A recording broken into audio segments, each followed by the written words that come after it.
നമ്മളോടൊപ്പം ശ്രീമതി പത്മജ എസ് മേനോൻ, കൊച്ചി കോർപ്പറേഷനിലെ കൗൺസിലറാണ്.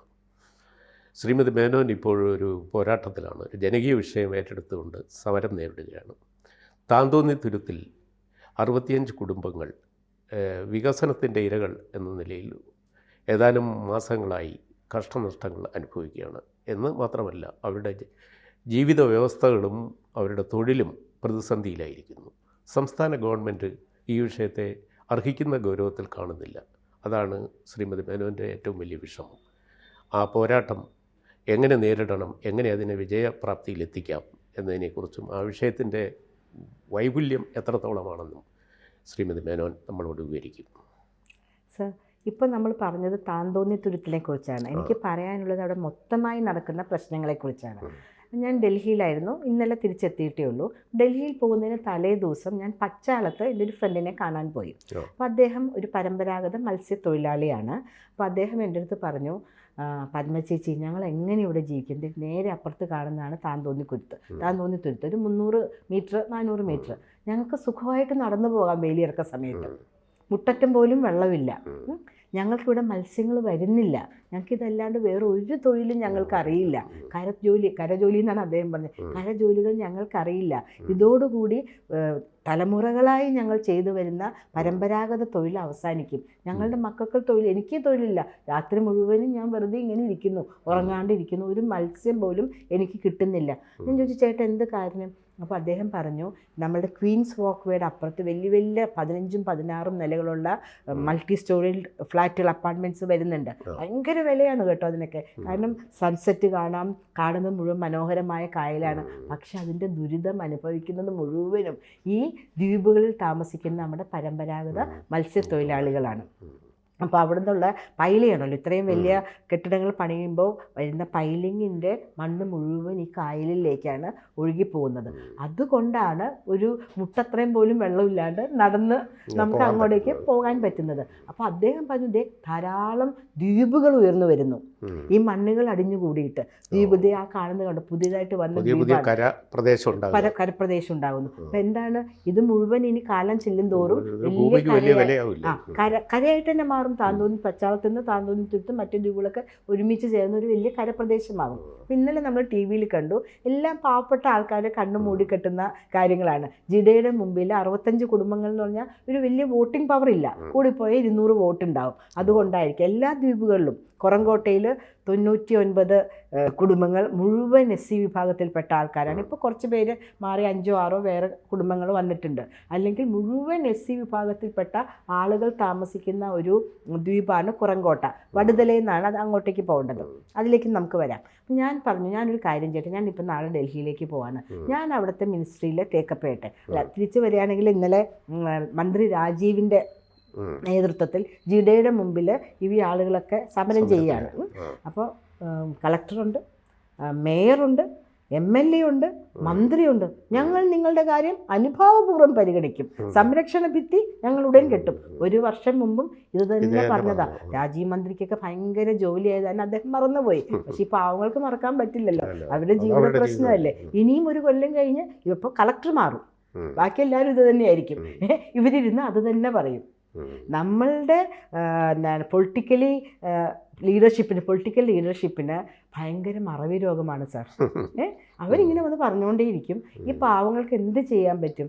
അവരെ കൊണ്ട് പറ്റുന്ന പോലെ സമരം ചെയ്യും. സമരം ചെയ്ത് അവർക്ക് ജീവിക്കണ്ടേ, ആ തൊഴിലിനും പോകണ്ടേ. അപ്പോൾ അവരതിലേക്ക് ഇത് വിശ്വസിച്ച് അങ്ങോട്ടേക്ക് പോകും. ഞാനൊന്ന് ചോദിക്കട്ടെ, ഇവരെ ഇങ്ങനെ ഇവരുടെ ജീവിത വ്യവസ്ഥ മുട്ടിച്ചാൽ ആ തരത്തിലുള്ള നിർമ്മാണം നടക്കുക വഴി ഭാവിയിൽ ഈ പ്രദേശത്ത് നിന്ന് ഇവർ ഒഴിഞ്ഞു പോകുവാനുള്ള ഒരു പ്രഷർ, സമ്മർദ്ദമാവില്ലേ? അങ്ങനെ പോകാനുള്ള ലക്ഷ്യം വെച്ചിട്ട് മനഃപൂർവ്വം ചെയ്യുന്നതല്ലെന്ന് നമുക്ക് പറയാൻ പറ്റുമോ? അതിനെക്കുറിച്ച് എനിക്ക് വ്യക്തമായി പറയാൻ പറ്റും. പക്ഷെ അവർ ഒഴിഞ്ഞു പോകാൻ നമ്മൾ കേന്ദ്ര സർക്കാർ ഭരിക്കുന്നിടത്തോളം കാലം BJP ഭരിക്കുന്നിടത്തോളം സമ്മതിക്കില്ല. ഞാൻ ഡൽഹിയിൽ പോയിട്ട് ഇവിടുത്തെ പോലെ അല്ല കേട്ടോ, വളരെ എളുപ്പമാണ്. പാർലമെൻറ്റ് സെഷനായിട്ട് പോലും അദ്ദേഹത്തെ നേരിട്ട് IAS ഓഫീസേഴ്സ്, സെക്രട്ടറിമാരൊക്കെ നമുക്ക് കാണാൻ പറ്റും. മിനിസ്റ്ററെ കാണാനായിട്ട് പാർലമെൻറ്റ് സെഷൻ നടക്കാണല്ലോ, എങ്കിൽ പോലും രാവിലെ വീട്ടിൽ പോയാലും നമുക്ക് കാണാനായിട്ട് പറ്റും. അപ്പം ഞാൻ ആദ്യം കണ്ടത് ശ്രീ സർബാനന്ദ് സോണോവാൾ എന്ന് പറഞ്ഞിട്ട് പോർട്ടിൻ്റെ മന്ത്രിയാണ് കണ്ടത്. ഞാൻ അദ്ദേഹത്തോട് പറഞ്ഞു, സർ ഡ്രഡ്ജ് ചെയ്യണം. ഈ മണ്ണ് മുഴുവൻ ഡ്രഡ്ജ് ചെയ്ത് മാറ്റണം. അപ്പോൾ വെള്ളത്തിൻ്റെ നിരപ്പ് കൂടും. ഇപ്പോൾ താഴ്ന്നു കിടക്കുന്ന നിരപ്പ് കൂടി വരുമ്പോൾ ഇവർക്ക് മത്സ്യ മേഖലയിലാക്കാം. വെള്ളവും ഇത്രയും കയറില്ല. വേലിയേറ്റ സമയത്താണ് ഇവർക്ക് വെള്ളം കയറുന്നത്. അപ്പോൾ അത് ഞാൻ പറഞ്ഞു പോർട്ട് ട്രസ്റ്റിന് സാറ് ഇൻഫർമേഷൻ കൊടുക്കണം, ഇൻറ്റിമേഷൻ കൊടുക്കണം ഇത് ചെയ്യാനായിട്ട്. പിന്നെ ഞാൻ എന്താ ചെയ്തത്, ജോർജ് കുര്യൻ സാറിൻ്റെ അടുത്ത് അദ്ദേഹം പോർട്ടിൻ്റെ മാത്രമല്ല മത്സ്യബന്ധനവുമായി ബന്ധപ്പെട്ട ഫിഷറീസിൻ്റെ സഹമന്ത്രിയാണ്. അവിടെ പോയി അദ്ദേഹത്തിൻ്റെ ഡിപ്പാർട്ട്മെൻറ്റിൽ ഞാൻ ആവശ്യപ്പെട്ടത് അവർക്ക് ആവശ്യമായ ജീവിത സൗകര്യങ്ങൾ ഏർപ്പെടുത്തി കൊടുക്കണം. ഇപ്പോൾ കാണുന്ന സാർ, എനിക്ക് കഴിഞ്ഞ ആഴ്ച ഇവിടുത്തെ ഒരു വലിയ കേന്ദ്ര സർക്കാർ മത്സ്യബന്ധനവുമായി ബന്ധപ്പെട്ട ഒരു കോൾ വന്നു, നിങ്ങൾക്ക് SC വിഭാഗത്തിൽപ്പെട്ട ആരെങ്കിലും അറിയാമോ, അങ്ങനെയാണെങ്കിൽ അവർക്ക് മത്സ്യം വച്ചുള്ള കട്ട്ലറ്റ് അങ്ങനത്തെ സാധനങ്ങൾ ഉണ്ടാക്കാൻ പഠിപ്പിക്കാം, കിയോസ്കുകൾ കൊടുക്കാം അവർക്ക്. അപ്പോൾ ഞാൻ ഞാൻ പച്ചാളത്ത് കണ്ടു എന്ന് പറഞ്ഞാൽ അദ്ദേഹത്തോട് സംസാരിച്ചപ്പോൾ അദ്ദേഹം പറയായിരുന്നു, ചേച്ചി ഞങ്ങൾക്കല്ലേ ആവശ്യം, ഞങ്ങളല്ലേ മത്സ്യബന്ധനം കൊണ്ട് അല്ലെങ്കിൽ മത്സ്യം കൊണ്ട് ജീവിക്കുന്നത്, ഞങ്ങളെ എന്തുകൊണ്ട് ആലോചിക്കുന്നില്ല, എന്തിന് SCക്കാർക്ക് കൊടുക്കുന്നു, ഞങ്ങൾ OEC എന്ന വിഭാഗത്തിൽപ്പെടുന്ന ആൾക്കാരാണ്, മത്സ്യബന്ധനവുമായിട്ടുള്ള കിയോസ്കുകൾ മത്സ്യം കൊണ്ടുവന്ന് സംസ്കരിച്ച്, അദ്ദേഹം പറഞ്ഞാണ് സംസ്കരിച്ച് അതെങ്ങനെ വിദേശങ്ങളിലേക്ക് കയറ്റി അയക്കാൻ, ഞങ്ങളുടെ കുട്ടികൾക്ക് പഠിച്ച കുട്ടികളാണ്, എഞ്ചിനീയറിംഗ് പഠിച്ചവരുണ്ട്, BSc പഠിച്ചവരുണ്ട്, അവർക്കതൊരു തൊഴിൽ മേഖലയാവില്ലേ, ഞങ്ങളെ എന്തുകൊണ്ട് പരിഗണിക്കുന്നുണ്ടാകാം, പക്ഷെ എന്നോട് പറഞ്ഞ കാര്യമാണ് ഞാനീ പറയുന്നത് കേട്ടോ. അങ്ങനെ അപ്പോൾ കുര്യൻ സാറിൻ്റെ ഓഫീസിൽ പോയി അദ്ദേഹത്തിനോട് പറഞ്ഞു ഇവർക്ക് വേണ്ട ഫിഷർമെന് വേണ്ട ജീവിത സൗകര്യങ്ങൾ ഏർപ്പെടുത്തി കൊടുക്കണമെന്ന് പറഞ്ഞു. അതുപോലെ പരിസ്ഥിതി മന്ത്രാലയത്തിൽ പോയി സംരക്ഷണ ഭിത്തിയുടെ കാര്യം പറഞ്ഞു. അതോടൊപ്പം തന്നെ വേറൊരു കാര്യം ഞാൻ പറഞ്ഞത്, ഹഡ്കോയിലാണ് പറഞ്ഞത്, ഇവർക്ക് 1 മീറ്ററോളം ഇനിയും പൊക്കുക, ഈ ഡ്രഡ്ജ് ചെയ്ത് മണ്ണെടുത്ത് മാറ്റുമ്പോൾ അത് തന്നെ ഇട്ടാൽ മതി, എന്നിട്ട് 65 കുടുംബമേ ഉള്ളൂ, പുതിയ വീടുകൾ വെച്ച് കൊടുക്കുക, ഒരു 10 കോടിയോ 20 കോടിയോ വന്നാൽ പുതിയ വീടുകൾ അവർക്ക് വെച്ചു കൊടുക്കുക, അവരുടെ ആവാസ വ്യവസ്ഥയിൽ നിന്നും മാറ്റാതിരിക്കുക. അവർക്ക് വേറൊരു സ്ഥലത്ത് പോകാൻ പറ്റില്ല, കാരണം അവരങ്ങനെ യൂസ്ഡാണ്, അവരുടെ അച്ഛനമ്മമാരായിട്ട് എത്രയോ ജനറേഷൻസ് ആയിട്ട് അവർ താമസിക്കുന്ന ആൾക്കാരാണ്. നിങ്ങളങ്ങോട്ട് മാറ്, ഞങ്ങൾ നിങ്ങൾക്ക് 20 ലക്ഷം രൂപ സെൻറ്റിന് തരാം എന്ന് പറഞ്ഞാൽ അവർക്ക് മാറാൻ പറ്റില്ല. ഇപ്പോൾ കുറങ്കോട്ട ദ്വീപിനെ കുറിച്ച് ഞാൻ നേരത്തെ പറഞ്ഞല്ലോ, അവിടെ ഒരു വിചിത്രമായ റോഡുണ്ട് കേട്ടോ, സാറിന് ആലോചിക്കാൻ പറ്റില്ല ആ റോഡിൻ്റെ പേര്, ഇവിടെ കാണുന്ന ആർക്കും ആലോചിക്കാൻ പറ്റില്ല, ആരെങ്കിലും ആലോചിച്ച് പറഞ്ഞാൽ ഞാൻ അവർക്ക് 1 ലക്ഷം രൂപ കൊടുക്കാം. ആ റോഡിൻ്റെ പേരെന്താണെന്നറിയാമോ, 1 കോടി രൂപ റോഡ്. 1 കോടി രൂപ റോഡ് ആരാ ഉണ്ടാക്കിയേക്കുന്നത്, നമ്മുടെ MP ആണ് ഉണ്ടാക്കിയിരിക്കുന്നത്. 1 കോടി രൂപ റോഡെന്നാണ്. ഞാൻ ഈ ചർച്ചയിലേക്ക് വരുന്നതിന് മുമ്പ് ഒരിക്കൽ കൂടെ വിളിച്ച് ചോദിച്ചു, ഇപ്പോഴും ആ റോഡിൻ്റെ പേര് 1 കോടി രൂപ റോഡ് തന്നെയല്ലേ എന്ന് ചോദിച്ചിട്ടാണ് ഇങ്ങോട്ട് വന്നത്. 1.5 അടി വീതി, ഭയങ്കര വീതിയല്ലേ, 1.5 അടി വീതി, 50 മീറ്റർ ദൂരം, 50 മീറ്റർ ദൂരം, എവിടെന്നോ തുടങ്ങി എവിടെയോ അവസാനിക്കുന്നു. ഈ ദ്വീപിൻ്റെ നടുക്ക് വെറുതെ കല്ലും മണ്ണൊക്കെ ഇട്ട് ചുമ്മാ ഒരു കോട്ട് സിമെൻ്റ് അടിച്ചിട്ടുണ്ട്.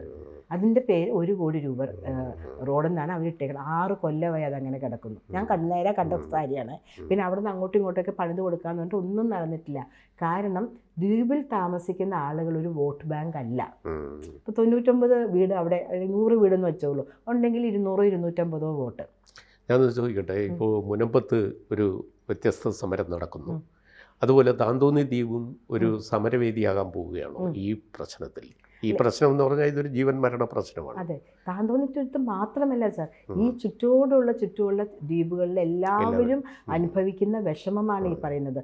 സെൻട്രൽ ഗവൺമെൻറ്റിന് എത്രയും വേഗം പക്ഷേ ഇത് നിവർത്തിച്ചു കൊടുക്കാൻ പറ്റും. ഇവിടെ നിന്നൊരു റെക്കമെൻഡേറ്ററി ലെറ്റർ ചെല്ലണം സ്റ്റേറ്റ് ഗവൺമെൻറ്റിൻ്റെ. ഇപ്പം ഞങ്ങൾ പോയി കാണിച്ചു കൊടുത്തു. ഇപ്പോൾ ഞങ്ങൾ പോകുമ്പോൾ അവർ പറയുന്ന കാര്യമുണ്ട്, ഞങ്ങൾക്ക് ഗൂഗിൾ ചെയ്ത് സ്ഥലം കണ്ടുപിടിക്കണമെങ്കിലും ആരെങ്കിലും വന്ന് പറയണം, താന്തോന്നി തുരുത്തിലൊരു പ്രോബ്ലം എന്ന് മാഡം വന്ന് റിപ്പോർട്ട് ചെയ്താൽ ഗൂഗിൾ ചെയ്താൽ ഞങ്ങൾക്ക് കണ്ടുപിടിക്കാം. അല്ലാണ്ട് ഞങ്ങൾ എങ്ങനെ കണ്ടുപിടിക്കും? ഞങ്ങൾക്ക് അവർക്ക് ഓഫർ ചെയ്യാം, ഒരു പ്രശ്നവുമില്ല. ഈ പറഞ്ഞ കുറങ്കോട്ടയിലേക്ക് ഒരു വടുതലയെന്നൊരു പാലം പണിയാൻ 20 കോടി രൂപ മതി. കേന്ദ്ര സർക്കാർ വിചാരിച്ചാൽ കിട്ടില്ലേ? പക്ഷെ ഇവിടെ നിന്നുള്ള ഒരു ഓഫീസർ അല്ലെങ്കിൽ ജനപ്രതിനിധി എഴുതി അയക്കണം. പക്ഷെ അവരയക്കില്ല. അയച്ചാൽ ഈ പിന്നെ അടുത്ത ഇലക്ഷനിൽ പ്രശ്നമാവില്ലേ? അതുപോലെ നമുക്കിങ്ങനെ ആകാശത്ത് തൂങ്ങി നിൽക്കുന്ന ഒരു പാലമുണ്ട്. സംസ്ഥാന ഗവൺമെന്റ് കൂടെ അവിടെ വന്ന് ഓരോ വർഷവും ഈ വാഗ്ദാനങ്ങൾ പുതുക്കി പോകുന്നതല്ലാതെ ജനങ്ങൾക്ക് കാര്യമായ ഈ പ്രശ്നത്തിനൊരു പരിഹാരം അനുഭവപ്പെടുന്നില്ല. ഒരു പ്രശ്നത്തിന് അവർക്ക് പരിഹാരം കാണാൻ താല്പര്യമില്ല. കാരണം ഗവൺമെൻറ് തന്നെ സ്വന്തം നിലയിൽ ധാരാളം പ്രശ്നങ്ങളാണ് കുടുംബപരമായിട്ട്. അപ്പോൾ പിന്നെ ജനങ്ങളുടെ പ്രശ്നം, സ്വന്തം കുടുംബത്തെ സംരക്ഷിക്കാൻ നോക്കുമ്പോൾ ജനങ്ങളുടെ പ്രശ്നങ്ങളെ അഭിമുഖീകരിക്കും. ഒരു കാര്യം കൂടെ പറഞ്ഞോട്ടെ, നമ്മുടെ കണ്ടെയ്നർ റോഡിൽ നിന്ന് ഒരു വലിയ പാലം വന്ന് പറവൂർക്ക് ആകാശത്ത് നിൽക്കുക കേട്ടോ, അങ്ങോട്ട് താഴേക്ക് മുട്ടിച്ചാൽ മതി. മുട്ടിച്ചാൽ 15 മിനിറ്റിൽ നമ്മൾ പറവൂരെത്താം. പക്ഷെ മുട്ടിച്ചാൽ പ്രശ്നമാവൂലേ? ഇത് കേന്ദ്ര സർക്കാരിന്റെ പദ്ധതി ആവൂലേ? വോട്ട് എങ്ങോട്ട് പോകും? Local body election. എത്ര കൊല്ലമായി സാർ, ഞാൻ ഇടയ്ക്കിടയ്ക്ക് നല്ല രസം കാണാൻ പോയി നോക്കും. ചിത്രങ്ങളൊക്കെ മാധ്യമങ്ങളിൽ വന്നിട്ടുണ്ട്. ഇങ്ങനെയാണ് പ്രശ്നം. ജനങ്ങളെ കുറിച്ച് യാതൊരു വേവലാതിയും അവർക്കില്ല. ഇപ്പം ഇത് നടത്തി ഇവർ പിരിഞ്ഞു പോയി. ഒരു കൊല്ലം കഴിയുമ്പോഴായിരിക്കും മന്ത്രി രാജീവിന് ഓർമ്മ വരിക, ഒരു കൊല്ലം മുമ്പ്. അപ്പം പിന്നെ ഒരു ജില്ലയുടെ മുമ്പിൽ ഒന്ന് സമരമായിരിക്കും. അപ്പോഴാണ് ഓർമ്മ വരിക. അപ്പോൾ അദ്ദേഹം തിരിച്ചു വന്ന് ഞങ്ങളെല്ലാം ശരിയാക്കാം. അപ്പോൾ കളക്ടർ മാറിയിട്ടുണ്ടാകും, പുതിയ കളക്ടർ വന്നിട്ടുണ്ടാവും. കഴിഞ്ഞ ഒരു കൊല്ലം മുമ്പ് നടന്നപ്പോൾ ഈ കളക്ടർ ആയിരുന്നില്ല. ഇതാണ് ഇവിടെ നടക്കുന്നത്. കേന്ദ്ര സർക്കാർ നിങ്ങൾ ഞങ്ങളൊന്ന് അറിയിക്കൂ, ഫണ്ട് വേണം, ഇന്ന കാര്യത്തിന് ഇത്ര കുടുംബങ്ങൾ ആവശ്യതയിലാണ്, ഇത് പരമ്പരാഗത മത്സ്യത്തൊഴിലാളികളാണ്, ഞങ്ങൾക്ക് അവരെ നിലനിർത്തേണ്ട ആവശ്യമുണ്ട്, അറിയിക്കൂ. ഇത് എറണാകുളത്ത് മാത്രമല്ല, എവിടെ എത്ര പ്രാവശ്യം മുരുകൻജി മന്ത്രിയായിരുന്നപ്പോൾ ഇവിടെ വന്നു, എത്ര പ്രാവശ്യം വന്നു. പക്ഷെ ഇവരെന്തുകൊണ്ട് അവതരിപ്പിക്കുന്നില്ല? പ്രശ്നങ്ങൾ അതുപോലെ അറിയിക്കുന്നില്ല, കൊണ്ടുപോയി കാണിച്ചതാണ് ഞങ്ങൾക്ക് വേണ്ട സൊല്യൂഷൻ എന്ന് പറയുന്നില്ല. അപ്പോൾ കേരള സർക്കാർ സൈലൻ്റാണ് മന്ത്രിമാർ വരുമ്പോൾ. പക്ഷേ ഇനി നമ്മൾ ജനങ്ങൾ ഈ പ്രശ്നങ്ങൾ ഏറ്റെടുത്ത ഒരു പ്രക്ഷോഭമായി വളരുമ്പോൾ ഒരു ഗവൺമെന്റ് അവഗണിക്കാൻ പറ്റില്ല. ഏതായാലും അല്ല, അവർക്ക് സ്വീറ്റ് ടോക്ക് ചെയ്യും, അവഗണിക്കുകയല്ല സർ. അതാണല്ലോ കൂടെ കൂടെ വാഗ്ദാനം വന്ന് മന്ത്രി അടക്കം വന്ന് ചെയ്യും. അതെ. ഇപ്പോൾ മുൻപത്തെ കുറിച്ചുകൊണ്ട് പറഞ്ഞുകൊണ്ടൊരു കാര്യം പറയാം. അവിടെ മത്സ്യത്തൊഴിലാളികളാണ്. ഞാനിപ്പോൾ തിരുവനന്തപുരത്ത് നിന്ന് എൻ്റെ തൊട്ടപ്പുറത്തൊരു MLA ആണ് ഇരുന്നിരുന്നത്, CPM-ൻ്റെ. ഞാൻ ചോദിച്ചു, സാറേ ഈ വഖഫ് ബോർഡിൻ്റെ പ്രശ്നം എന്താണ്, ആ മുൻപത്തെ ആൾക്കാരുടെ കാര്യം എന്താവും? ഉടനെ അദ്ദേഹം എനിക്ക് മനസ്സിലാവാത്ത എന്തോ ഭാഷയിൽ, ഞാനും ഒരു ജേർണലിസ്റ്റ് ആയിരുന്നല്ലോ, എന്തൊക്കെയോ പറഞ്ഞു. ഞാൻ അതാണോ ഇതാണോ അങ്ങനെയാണോ ഇങ്ങനെയാണോ എന്നൊക്കെ ആലോചിച്ചുകൊണ്ടിരിക്കുമ്പോഴേക്കും അദ്ദേഹം അത് പറഞ്ഞ് അവസാനിപ്പിച്ച് എന്താ പറഞ്ഞതെന്ന് എനിക്ക് പോലും മനസ്സിലായില്ല. അത് വഖഫ് ബോർഡിന് കൊടുക്കുമെന്നോ ജനങ്ങളുടെ കൂടെ നിൽക്കുമെന്നോ ജനങ്ങൾക്ക് ആശ്വാസം കിട്ടുന്നോ എന്താണ് അദ്ദേഹം ഉദ്ദേശിച്ചതെന്ന് എനിക്ക് പോലും മനസ്സിലാവാത്ത വിധത്തിൽ അദ്ദേഹം ഉരുട്ടിപ്പെരട്ടി എന്തോ പറഞ്ഞു. അതിപ്പോൾ ആ വിഷയത്തിൽ അവർക്ക് കൊത്താൻ പറ്റില്ല, അവർ തൊടില്ല. അത് UDF ആയാലും LDF ആയാലും അങ്ങനെ. ഏതായാലും ഈ വിഷയം സംസ്ഥാനം ഒട്ടൊക്കെ ജനങ്ങളുടെ ശ്രദ്ധയിൽ വരികയും അതിനേക്കാൾ ഉപരി അധികൃതർ, സംസ്ഥാനം ഭരിക്കുന്നവർ, ബന്ധപ്പെട്ട വകുപ്പുകളിലെ അധ്യക്ഷന്മാരും മന്ത്രിമാരും ഈ പ്രശ്നം അടിയന്തരമായി പരിഹരിക്കാൻ പറ്റുന്നില്ലെങ്കിൽ ഇതിനെ ഒരു പ്രക്ഷോഭമായി വളർത്തുന്നതിൽ ശ്രീമതി പത്മജ മേനോന് ഞാൻ എല്ലാ ആശ്വാസം. അല്ല, രാജീവ്ജി പറയുന്നതിന് മുമ്പ് നമ്മൾ ഡൽഹിയിൽ അറിയിച്ചു കഴിഞ്ഞു എന്നതാണ് അതിലെ ഏറ്റവും പ്രധാനപ്പെട്ട കാര്യം. പക്ഷേ സംസ്ഥാന ഗവൺമെന്റ് ഓവർടേക്ക് ചെയ്ത് കേന്ദ്രത്തിൽ ഓവർടേക്ക് അല്ല, അറിയിച്ചു. ഇനി സംസ്ഥാനത്തിന് ആ പാത പിന്തുടർന്നാൽ മതി. നമ്മൾ അറിയിക്കേണ്ടവരെ വ്യക്തമായും കൃത്യമായും അറിയിച്ചു കഴിഞ്ഞു. ഇനി ഇവർ ബുദ്ധിമുട്ടിയിരുന്ന് എഴുതണ്ട. രാജീവ്ജിക്ക് എന്താണ് ഓരോ സമ്മേളനങ്ങളിൽ പങ്കെടുത്തതിന് ശേഷം ഇതൊന്നും എഴുതാനൊന്നും സമയമില്ല. അദ്ദേഹം ഏത് സമയവും ഇനോഗ്രേഷനും അല്ലെങ്കിൽ ഇതുപോലത്തെ കാര്യങ്ങളിലാണ് നിൽക്കുന്നത്. സ്വാഭാവികമാണ്. ഇനിയിപ്പോൾ പ്രാദേശിക തെരഞ്ഞെടുപ്പ് വരാൻ പോവുകയാണ്, അതിൻ്റെ ഒരുക്കങ്ങൾ. പാർട്ടികൾക്ക് പാർട്ടികളുടെ ലക്ഷ്യങ്ങളും അജണ്ടയും ഉണ്ടല്ലോ. അപ്പം ഈ പ്രശ്നം ഇത് ജനങ്ങളുടെ നെഞ്ചിൽ കത്തി നിൽക്കുന്ന ഒരു തീവ്രമായ വിഷയമാണ്. അത് പരിഹരിക്കാൻ ഇതുപോലെയുള്ള